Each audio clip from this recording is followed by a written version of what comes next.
Matre Namaha, Sri Rama Raksha, Sarva Jagat Raksha. Before getting into the topic, please like, share, and subscribe to our channel so you motivate us in bringing out this sacred content to you all. Today, I'm going to talk about how to connect with the divine. I have made like so many videos. In all those videos, most of the time, I have told you like connect with this particular type of archetype, or connect with this goddess, or connect with this deity. But you might have questions that how to connect. Okay, so many people might have questions that whenever I say that connect with this deity, okay, connect with this deity, or connect with this divine energy, how to connect with that, you might have gotten this question. So today I'm going to solve those queries on how to connect with the divine energy, how to connect with a particular goddess archetype or god archetype. So in my most of the videos, some of them I have already told you the process of connecting. For example, I have made one video on Narayana, on how to connect with Narayana, or how to do Sapta Shanivara Vratam of Narayana. In that one I told you like how to do the fasting process and rituals, and all I have shared everything about it, right? So that is like a way of connecting with the deity. So in some of my videos I have elaborately told you how to do it and what is the ritual, what is the process. But in someone I have just mentioned it, how to connect with this deity. So in that case you might have gotten the common queries on how to do that. So in suppose in my goddess videos I have told you Kanchi Kamakshi, Kasi Visalakshi, and Annapurna Devi, and Madurai Meenakshi, right? In all those one also I have told you how to connect with this particular goddess, how to connect with goddess Meenakshi, how to connect with Kamakshi, like that. So for the ones which you might have general queries on how to do that. So for example, if you have any, first of all, if you feel like connecting with a particular goddess archetype or god archetype, first you have to know which, first you have to understand that with whom you're feeling connected with whom you're feeling that pull, that magnetism towards. Okay, for example, if you feel like you might feel that you all might have always worshipped a particular god or goddess from your childhood, or you might somewhere or the other you might like some deity, some goddess, or some god energy already. Okay, and you feel you want to know more about them, you always keep on knowing more about them. In general, you feel very nice about them, you want to know and accumulate more and more knowledge about them, you want to listen more and more about them. So if you feel like all these things, okay, if you have all these symptoms, then it means that that deity is your Ishta Devata, or you have fallen in love with that deity as a divine father or a divine mother, right? Or or has your guardian angel, or as your protector, or has your source. Okay, so ultimately you are from that source, right? So you are feeling that connection from that source. Okay, so from that particular form of the source. Okay, so whenever you feel all these things, whenever then you feel like you want to do something more about this deity, you want to worship them, you want to know more about them, you want to connect with them, right? So I'll share you like step by step process on how to connect with them. It's like different levels of connecting with them. There are different levels of connecting with them. So I'll start by basic ones, and to the the advanced ones. So first method of connecting with any deity is to join your hands and just think about them. This is the most basic and most safest, most easiest way to join your hands, close your eyes, and just think about them. It's like, and it's not like if it is most easiest one, it won't work. It's not like that. It is the most easiest one, and but it is the most powerful one also. It is most powerful one. Okay, if you try it, okay, you will come to know that how powerful that is. As you move forward in your ascension journey, as you become more advanced in your spiritual journey, you will notice how powerful it is. It is very, very, very powerful thing. It is like instant connection you will feel. But in your initial stages it might be difficult, but as you move forward, you will learn more about it. Trust me on this. You will come to the comment section, and you will share your experience yourself, that how what kind of a difference you're feeling then when you are doing this in your initial stages, or when you're doing this during your advanced stages of your awakening journey, or after some months of your doing this process. Okay, just join your hands, close your eyes, think about that deity or the divine energy. That is the most powerful way to connect with them. Okay, if you do want to do more things, okay, now let's discuss about more things. Now what you can do, you can actually do basic puja ritual which we do at home. Okay, so if you are somebody who is abroad, or if you are not from Indian background, I'll tell you what is a puja procedure, or how you will do it. Okay, if you have any particular goddess or god archetype in mind. Okay, for example, if you have a goddess archetype in your mind, and you want to worship the goddess. For example, if you want to worship goddess Durga, okay, what you can do is you just have to take a okay, for example,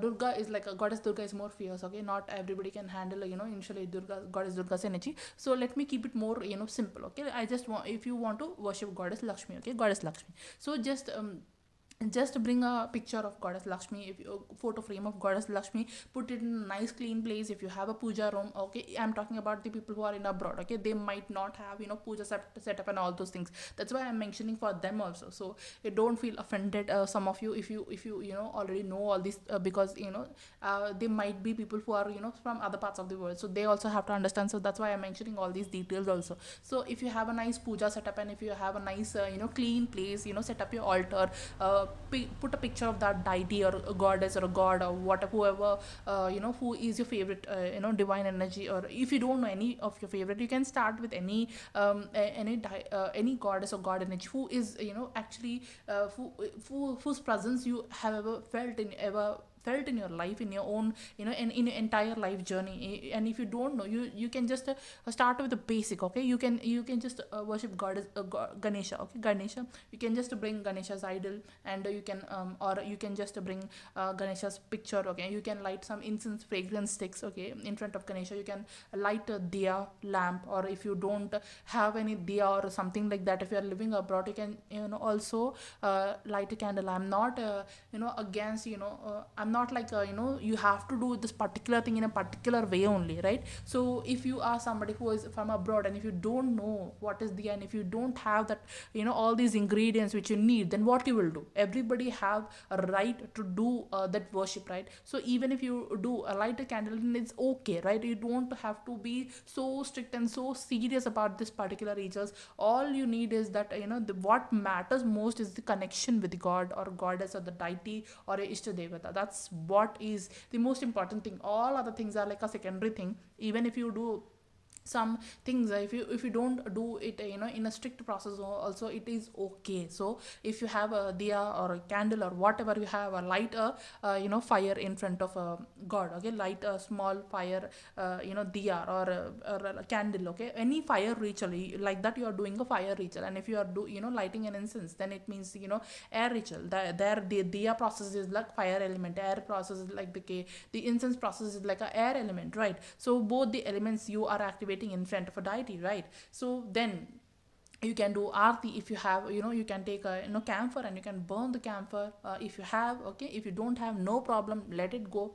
Okay, then you can just join your hands. First process which I've told you, join your hands, close your eyes, and just feel them. Okay, feel that presence, feel that positive vibes around you, feel that peace around you. Okay, this is the best way. This is the puja worship process which almost all Indian households will do it, or they know it already, or somebody who want to start it, who is from outside, or who is not from India, you can do that, right? So you can do a simple puja worship. And if you have any food offerings, if you want to offer any food, okay, you can do. In India we do a prasad. Okay, we offer some favorite food of that particular deity. Or even if you can't offer some favorite food of that particular deity, you can offer any clean food. Okay, any food which is any food which you have prepared with love, and which is delicious. And okay, even if you don't know cooking, you can buy some sweets and you can offer to the deity. And if you are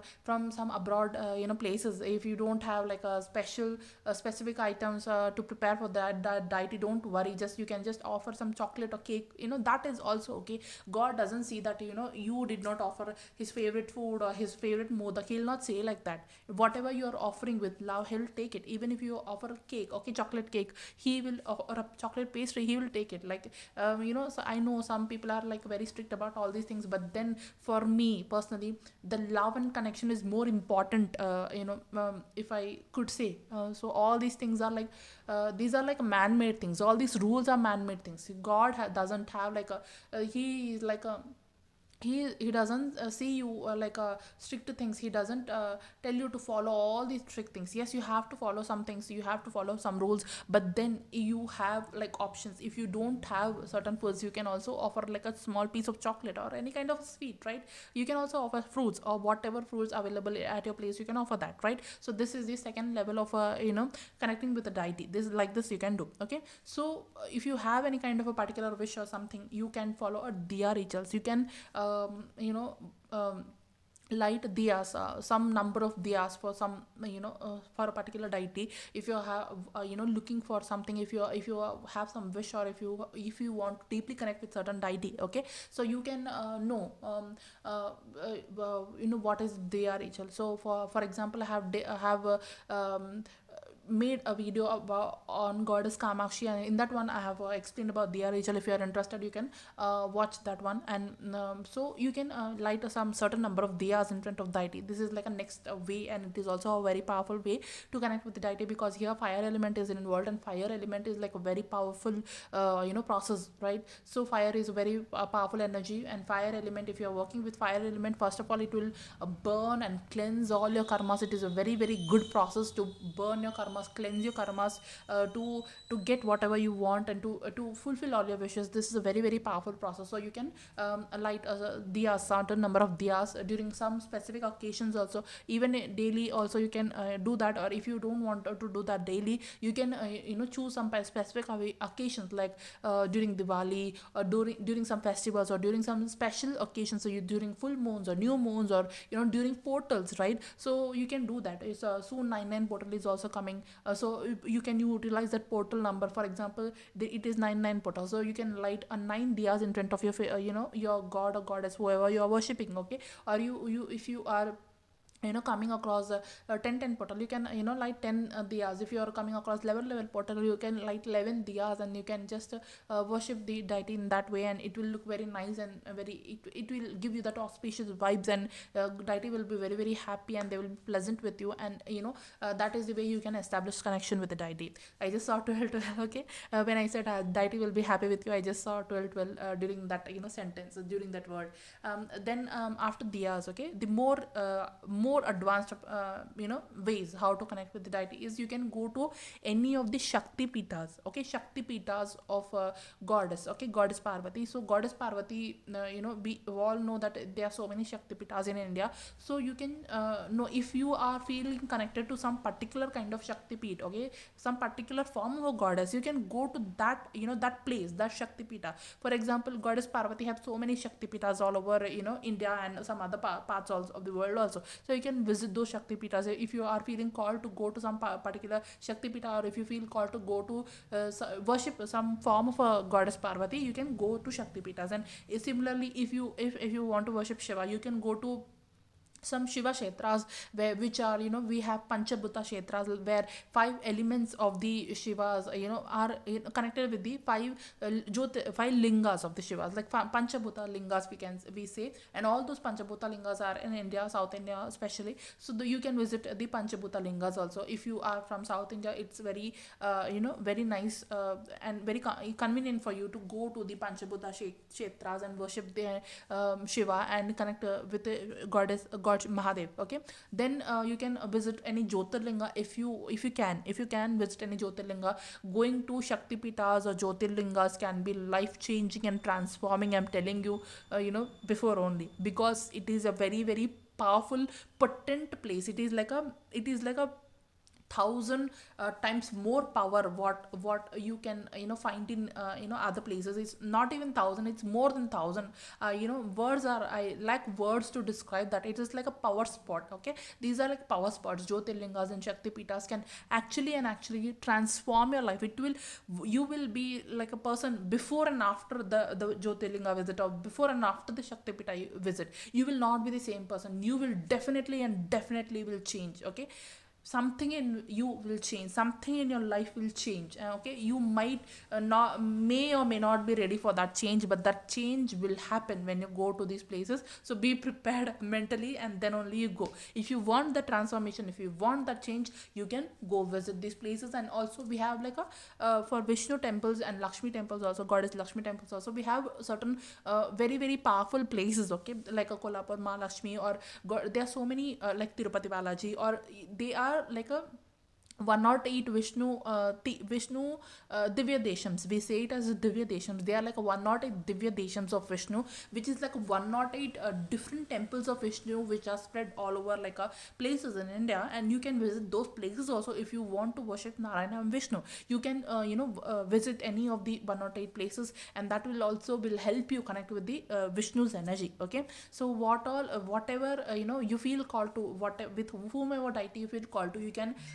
like a visit that particular powerful spot or powerful temple of that deity. That will help you in having a better signal with that deity. For example, sometimes you might be doing so many practices, you might be doing so many things, but your signal is weak. But if you go to the that places, it will be like a hotspot place. It will be like a signal tower, like that. So it will help you connect with the place, the deity, very nicely, very instantly, and very powerfully. So if you are feeling that you are unable to connect with the divine, or if you feel like you don't have any guidance, you don't have any support, and you don't know what to do in your life, you can go to these places so that you can have a better reach, better approach, better signal, so that you can listen to what divine advises, so that you can connect with the divine, and you can listen to your own soul calling. Many people have told me that how to listen to the soul calling, how to listen to the intuition, how to listen to your inner calling, how to listen to your own intuition. They don't know how to do that. So you might not listen to your intuition while sitting at home, but if you are going to those places, maybe you are unable to connect with the deity because you might need more consciousness. But at least you will actually, these places will also help you connect with yourself, at least something or the other. Either you will connect with yourself, or you yourself is your source in the higher realms and dimensions, right? Source will guide through your intuition. So source is within you only. So you can actually, if you feel, some people have told me that they cannot know who they are, they cannot understand themselves, they cannot understand what their intuition is trying to tell them, right? So but if you're going to these places, but they will have a better access to their intuition, they can listen to their inner voice. Because why they are unable to listen to their inner voice is because there are so many noises around them, so many things in their mind, and so many things and thoughts in their head, right? So because of all these external noises, you are unable to listen to your intuition, you are unable to connect with the divine, you are unable to move forward in your ascension journey, you are unable to understand and seek the guidance from within. But if you are trying to do all these things, then what will happen is all the external voice will slowly will mute, all the things in your head will slowly dissolve, all the unnecessary things will dissolve, and all the thoughts will calm. You will have a calmer, lesser thoughts. Then you will be able to connect with your intuition more and more, right? That like that you will be able to listen to your inner calling, you will be able to listen to your inner guidance, your inner intuition. Your intuition is nothing but the divine guiding through your intuition. Your core is the divine, right? Your core is the soul's core, is like a divine energy. We are all came from the divine only. So whatever the inner Shiva is there, you will be able to listen to that inner Shivaness, right? So this is what you can do, where you can connect with the deity. And one of the last process, okay, last step, last process, and most powerful one is doing the sadhana of the deity. Okay, but not everybody can do the sadhana without any guidance. I don't recommend it because not everybody can do it. Only some souls, some very rare souls can do that, because it is because of our past life things which we have done.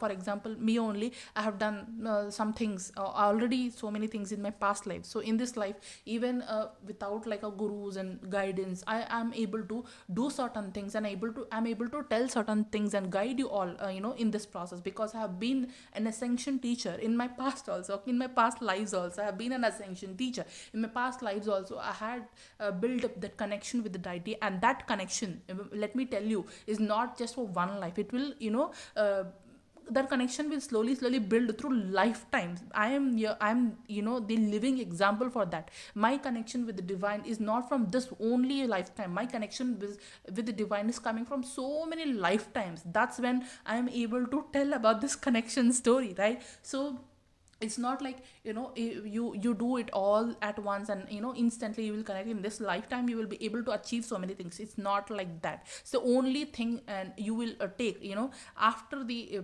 after you finish this, lifetime also, is your sadhana, is your spiritual work which you are doing, is your ascension journey. Ascension journey is the only thing which is going to carry forward. Your soul journey is the only thing which is moving forward. All the other things you will leave behind. Only this one thing you will carry, that is your soul evolution. That's all the rest of the things, whatever you have accumulated or achieved, or whatever relationships you have made, all those things will fade away. Only your soul evolution will move in a forward direction. In that soul evolution, with whatever sadhanas you have done, whatever spiritual treasure you have accumulated, only that thing will move with you, because all that spiritual treasure, sadhana, is helping you in your soul evolution. Your soul is evolving is because of your connection with the divine, right? So you build that connection with the divine, so that it can not only help you in this lifetime but also lifetimes forward, right? So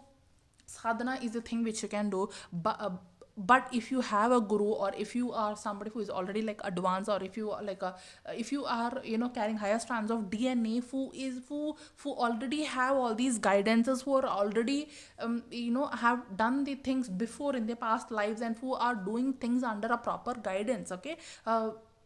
Under the proper guidance means having a physical guru, or some divine energy, or who is who whatever, in whatever form you're getting a guidance. But if you are not getting any guidance, and if you are not ready, and if you want to do all the things on your own, it might be little bit risky, okay. You can do nam japa, okay. You can start with nam japa, and that too for a limited period of time, which is like a safe, okay. I have already mentioned so many things like stotras and sahasranamas which you can do. So all the things which I have mentioned which you can do, that you can do. But sadhana might be, it is very powerful, I agree, but not everybody can take it, not everybody can handle the energies. So I don't recommend everybody doing the sadhana. So this is like a last step. So all the other things you can do, so that you will be ready for this, this last process or last step. So whatever things which I have mentioned, all those things, first you do those things, and then divine, the nature will guide you when you are worthy of it, right? When you are worthy of it, when you have done enough spiritual work, when your soul is evolved enough, okay, the nature will guide you automatically. Until then, don't rush, okay. Don't be in a hurry. I told you before, only it's a journey. It's not like a one time process, it's a journey, okay. Treat it as a journey. Enjoy this journey. Be happy in whatever you have, wherever you are in this journey, okay. And try to move forward, okay. Try to improvise yourself, try to evolve, okay. Don't stop evolving, because when you don't evolve, then what is, then what's the point, right? You are here on earth to evolve as a soul, right? You have to evolve, but you don't have to be impatient. You don't have to rush things, okay. All the things will happen to you automatically when you are worthy of it, when you are ready for it, okay. Be prepared. All these processes, all these things which I have told you before are like a preparation things which you can do, so that you will be ready for your next level, next step in your soul evolution. So this is how you can connect with the divine, right? So this whenever now if anyone asks me this question again, like how to connect with, so somebody please share this video or link to in the comment section, okay, in my future videos. So thank you so much for tuning in. I hope I have solved all your doubts, and and also I'll tell you, for particular deity also, how to connect with them, and what all they like, and what all you can do. All those things are coming up, and so if you don't want to miss all those things, if you want to listen to all those things, and if you want to accumulate all this information, learn from all this information, hit that notification bell. So thank you so much for listening to me till now, and Sri Rama Raksha Sarva Jagat Raksha, Sri Matre Namaha.